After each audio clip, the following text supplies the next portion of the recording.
মানুষ জীবন চলার পথে কষ্ট পাবেই, আর এই কষ্ট নিয়েই তাকে জীবন অতিবাহিত করতে হবে। কষ্ট মানেই জীবনের কিছু অংশকে পালন করা। জীবনের কিছু অংশ পালন করার মধ্য দিয়েই কষ্ট আসে, আর এই কষ্টকে অতিক্রম করতে পারলেই আপনি আপনার জীবনের সুখ ফিরে পাবেন। আপনি হয়তো অনেক কষ্টে আছেন, নিরাশ হয়ে যাচ্ছেন, কিন্তু কষ্ট পাবেন না। কষ্টের মধ্য দিয়ে যদি সবর না করেন, তাহলে আপনি জীবনে কখনোই সুখী হতে পারবেন না। কষ্টের মধ্য দিয়ে যদি আপনি সবর করতে না পারেন, তাহলে কখনোই আপনি সুখী হতে পারবেন না।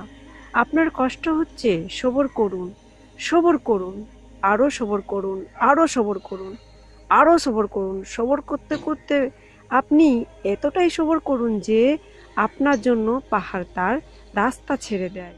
আপনি এতটাই সবর করুন যে আপনার জন্যে আকাশ, পাহাড়, পর্বত পর্যন্ত কান্না করে। আপনি এতটাই সবর করুন যে আল্লাহ যেন আপনার প্রতি খুশি হয়ে যায়। কারণ সবরের মধ্য দিয়ে আছে আপনার সুখ, আপনার হাসি, আপনার প্রশান্তি। দেখবেন একদিন হঠাৎ করে আপনি সব কিছু ফিরে পেয়েছেন, আর সেই দিনে হাসি মুখে আপনি বলে উঠবেন আলহামদুলিল্লাহ। প্রিয় ভিউয়ার্স, আমি একজন গ্রামের ছেলে, তাই গ্রামের ভিডিওগুলো দেখাতে বেশি পছন্দ করি। গ্রামের প্রকৃতি পরিবেশের সাথে যদি আপনাদের বাস্তব জীবনের কথাগুলো তুলে ধরি, তাহলে অবশ্যই আপনাদের খুব ভালো লাগবে।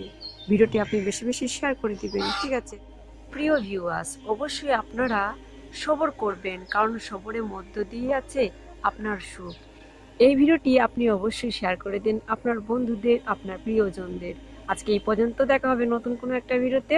ততক্ষণ পর্যন্ত ভালো থাকেন, সুস্থ থাকেন, আমার জন্য দোয়া করবেন। আসসালামু আলাইকুম ওয়া রাহমাতুল্লাহ।